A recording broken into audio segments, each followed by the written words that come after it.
안녕하세요. 잡시광입니다. 베트남의 박린성과 박장성 하면 호치민시와 함께 글로벌 정보통신 생산 공장이 밀집되어 있는 지역으로 유명합니다.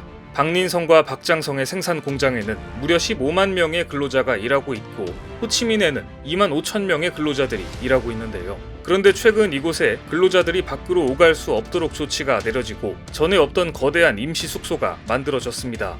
봉쇄된 것이나 다름없는 거대한 산업단지에서 20만 명에 가까운 직원들은 대나무 매트가 깔린 2층 간이 침대에서 살고 있는데요. 대체 이곳에서 무슨 일이 일어나고 있는 걸까요?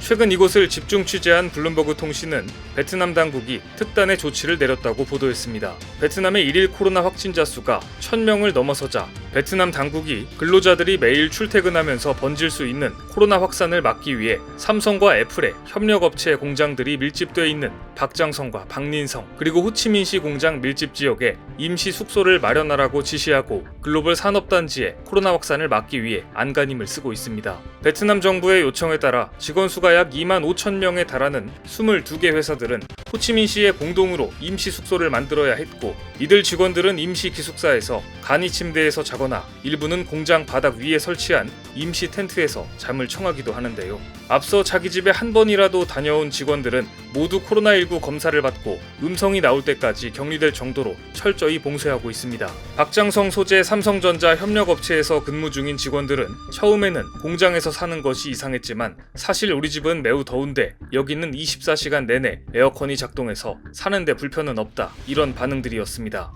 베트남 정부의 요청에 10만 명이 넘는 베트남 국민들의 방역을 한국 기업들이 책임지고 있는 것입니다.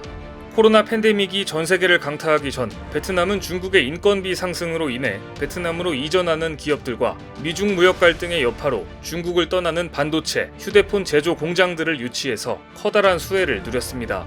엄청난 외국인 투자로 베트남에서 가장 못 살던 지역까지도 수만 개의 공장 일자리가 창출됐던 것입니다. 베트남은 그동안 선진 의료 시스템이 없어서 코로나19 확산에도 무조건적인 봉쇄로 대응해왔습니다. 이 때문에 초반에는 상대적으로 선방해왔다는 평가를 받았습니다. 하지만 델타 변이에는 속수무책이 되고 말았습니다.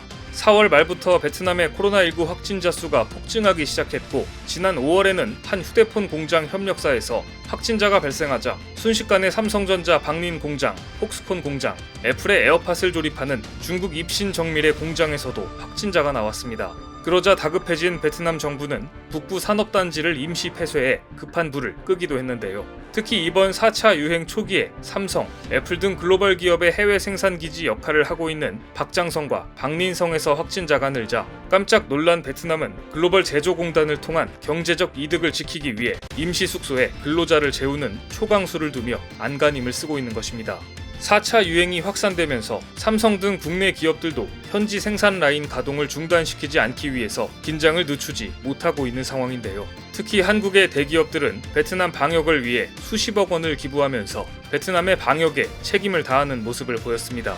특히 삼성전자를 비롯해 베트남에 생산 라인을 둔 한국 기업들이 수십억 원을 내놓은 것으로 알려졌는데요. 2만여 명이 일하는 휴대폰 공장과 3만 5천여 명이 일하는 디스플레이 공장을 운영 중인 삼성은 베트남에 진출해 있는 외국 기업으로서는 파격적으로 많은 금액인 28억 원을 기부했습니다.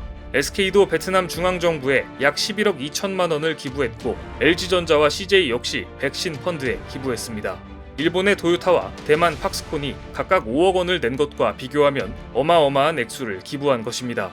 그동안 베트남 정부는 외국 기업들에게 자국의 백신 구매 펀드에 참여해달라고 끈질기게 요구해왔는데요.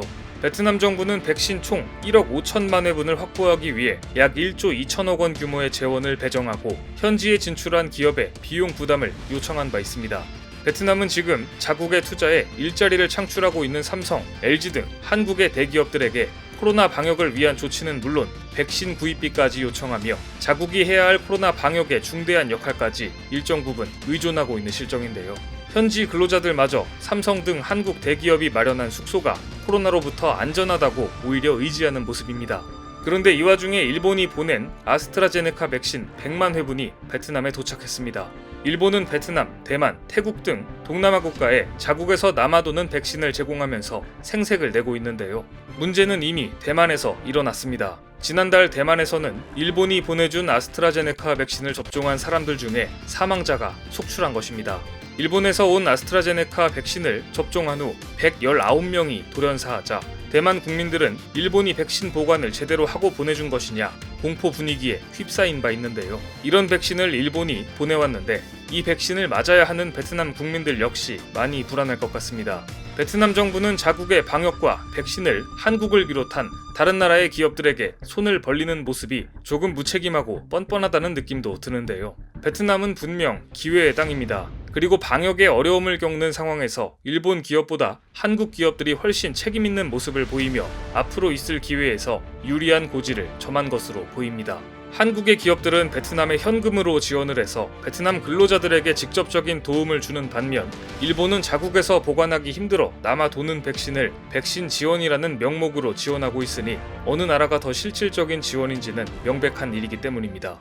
그리고 베트남에서 한국 기업들은 이제 하나둘 성과를 보이고 있습니다. 최근 베트남 자동차 공업협회의 집계에 따르면 현대 기아자동차의 올해 상반기 판매량은 47,860대로 일본 도요타의 약 2배에 달했습니다. 베트남, 태국 등은 전통적으로 일본 자동차를 선호하는 지역이었는데 현대차가 도요타를 제치고 1위를 차지했고 기아차는 3위로 뒤를 바짝 추격하고 있는 것입니다.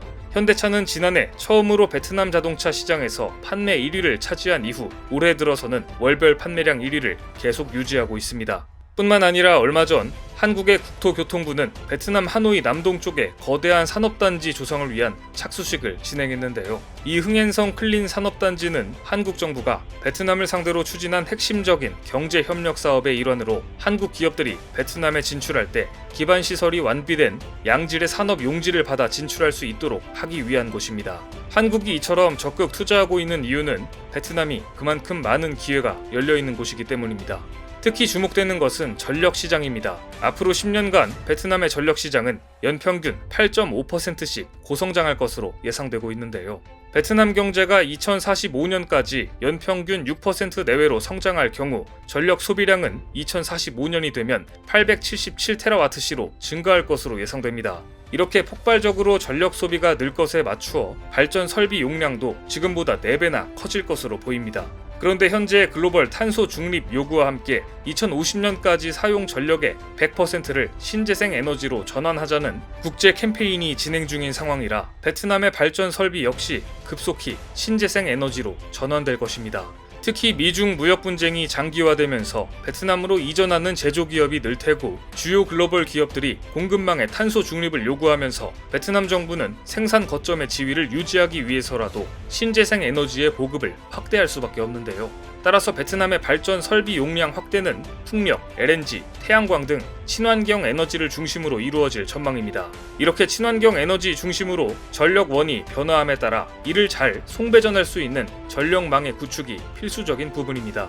그런데 풍력, 태양광, 발전 설비 등은 한국이 우수한 기술력을 갖고 있는 분야입니다.